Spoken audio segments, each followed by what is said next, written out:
पहले करप्शन का नारा लेकर, फिर मदीना की रियासत बनाने का और मदीना के नाम पर सियासत करने का नारा लेकर 3 साल पाकिस्तान की आवाम को लूटा, बेरोजगार किया, भूखा किया, पाकिस्तान की तरक्की को रोका, जानबूझकर मुल्क के खिलाफ फॉरेन फंडिंग के तहत साजिश की, कश्मीर फरोशी की, और उसके बाद तुम कहोगे कि तुम मदीना की रियासत बना रहे थे।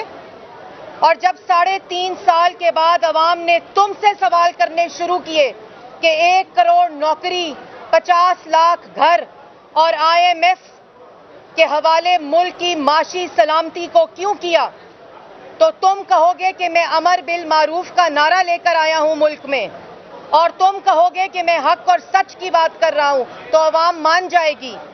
जब वो नारा पिट गया और जब तुम्हें ये नजर आ गया कि तुम्हारा इक़्तिदार खत्म होने लगा है और ऑपोजिशन अल्लाह ताला के फजलो करम से कामयाब हुई तुम्हें तुम्हारी अक्सरियत खत्म करने के ऊपर, जब तुम्हें ये खतरा और ये तलवार तुम्हारे सर पर लटकने लग गई, तो तुमने कहा तुम्हारे खिलाफ बैरूने मुल्क साजिश हो रही है।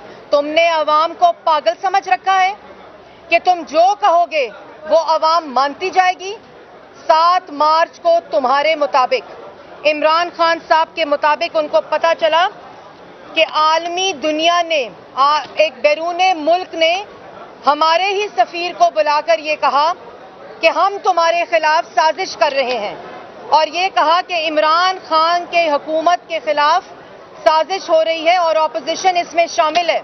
जो साजिश करते हैं वो बुलाकर बताते हैं कि साजिश हो रही, और तुम्हें 7 मार्च को पता चल गया था, तो 8 मार्च को अदम एतमाद की तहरीक क्यों जमा की स्पीकर ने? 8 मार्च को नेशनल सिक्योरिटी काउंसिल की मीटिंग क्यों नहीं बुलाई गई? 8 मार्च को वो खत जो है ही नहीं, वो खत जो जाली है, वो खत अवाम के सामने क्यों नहीं पेश किया गया? वो खत पार्लियामान के सामने क्यों नहीं पेश किया गया? 8 मार्च को स्पीकर ने जब अदम एतमाद की तहरीक जमा कराई, तो तुमने कहा मेरा बड़ा फायदा हो गया है और ऑपोजिशन को शिकस्त होगी।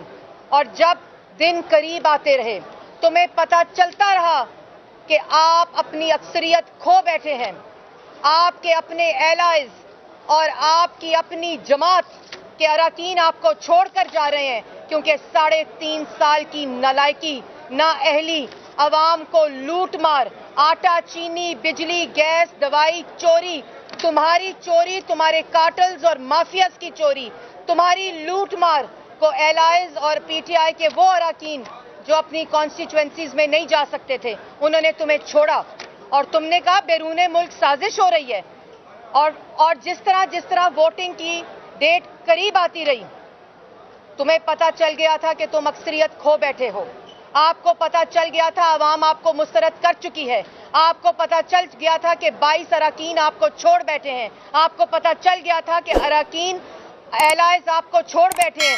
उस वक्त तुम्हें याद आया कि वो जो खत था उसमें साजिश थी। और फिर कल जब वजीर खड़े